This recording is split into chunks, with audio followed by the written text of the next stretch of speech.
नमस्कार साथियों, मैं एडवोकेट रविकांत सिंह दिल्ली से। आशा करता हूं कि आप लोग अच्छे से होंगे।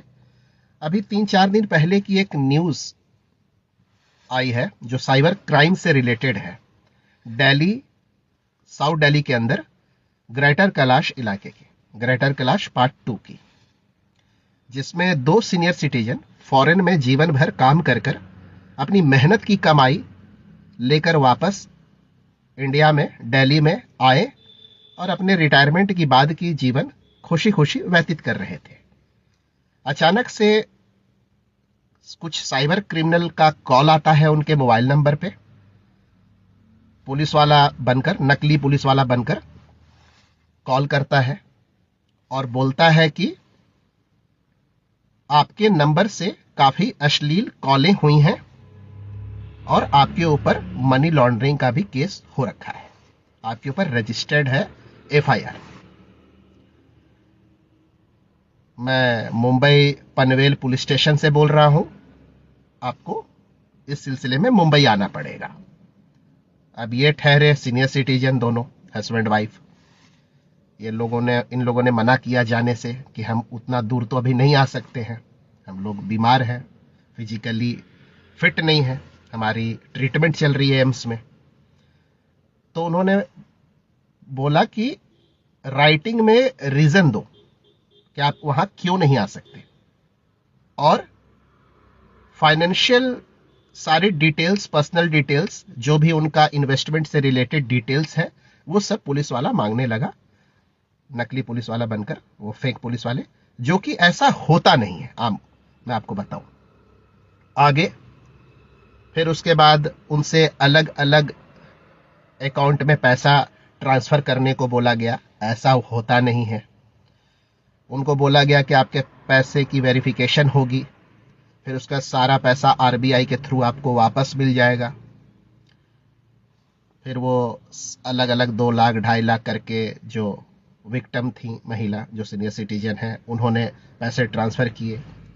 उनको बोला गया कि किसी को बताना नहीं है, नहीं तो आपके और आपके परिवार के ऊपर जान का खतरा है। ऐसा होता नहीं है।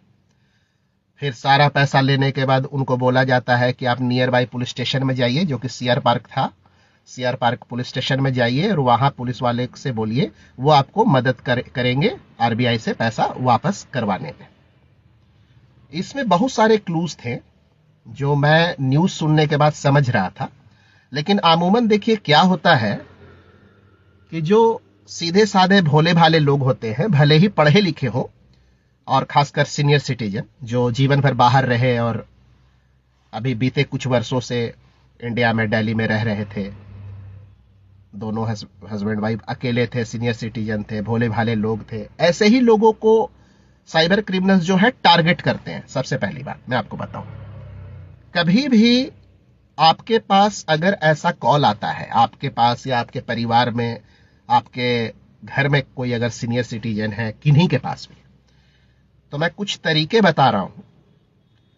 फोन आप उठाएंगे, कोई अगर पुलिस वाला बनकर बात करता है या कोई बोलता है कि मैं फला फला एजेंसी से बोल रहा हूं, इस अथॉरिटी से बोल रहा हूं, आपके ऊपर एफआईआर हुआ है, आपके ऊपर केसेस हुए हैं और कोई सीरियस एलिगेशंस आपके ऊपर लगाए जाते हैं, तो आपको डरने की जरूरत नहीं है, आपको पैनिक होने की रिक्वायरमेंट नहीं है। आप फटाफट फोन को डिस्कनेक्ट करेंगे, ठीक है।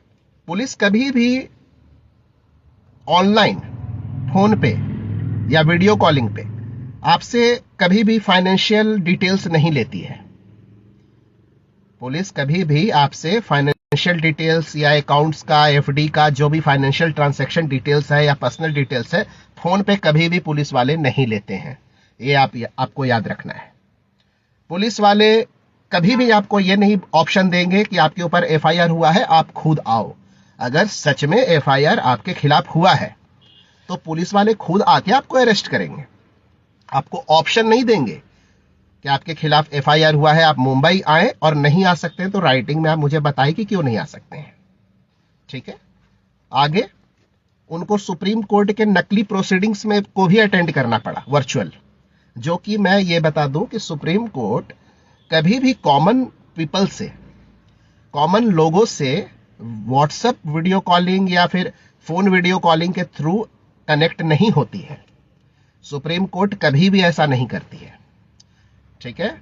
और सुप्रीम कोर्ट हो या पुलिस वाले हो, कभी ऐसा नहीं बोलते कि आपको किन्हीं को बताना नहीं है, जान का खतरा है आपके ऊपर, किसी को आपने बताया तो नहीं, किसी को आपने बताया तो नहीं। ऐसा कभी भी पुलिस वाले या ये नहीं करते। ये सब चीजें समझने के लिए होती हैं, ये सब चीजें आप समझोगे, आपको बहुत स्मार्ट रहना है, ठीक है। पहली बात तो आपको डील करना ही नहीं है, आपको तो फोन डिस्कनेक्ट करना है, लेकिन ऐसा होता नहीं है। और कोर्ट में कभी भी पार्टी से जज साहब बात नहीं करते, सीधा बोलते हैं आपके वकील साहब कहां हैं, वकील से बात होती है, ठीक है। डायरेक्ट बात नहीं होती है ऐसा। और अलग अलग अकाउंट में पैसा लेना, जैसे ट्रस्ट के अकाउंट में या फिर ट्रैवल एजेंसी कंपनी के अकाउंट में पैसा लेना, 2 लाख 2.5 लाख करके 14,80,000 रुपए धीरे धीरे करके ठग लिया गया, ऐसा भी नहीं होता। और यह भी नहीं होता लास्ट में कि आप पुलिस स्टेशन में जाइए, पुलिस वाला पैसा दिलवा देगा, ऐसा नहीं होता, ठीक है। तो ये सब क्लू है, ये सब चीजें हैं जो आपको समझनी है, स्मार्टली हैंडल करना है। कॉल आए कभी भी, और कोई भी आपसे फाइनेंशियल ट्रांजैक्शन के बारे में डिस्कस कर रहा है या कोई भी इंफॉर्मेशन आपसे कोई मांग रहा है, पर्सनल डिटेल्स या फाइनेंशियल डिटेल्स आपको देना नहीं है, कोई भी ओटीपी नहीं देना, कोई भी इमेज आए और उस पर क्लिक नहीं होना करना है आपको, कोई लिंक आए उस पर क्लिक नहीं करना है आपको, इमीडिएटली फोन को डिस्कनेक्ट करना है।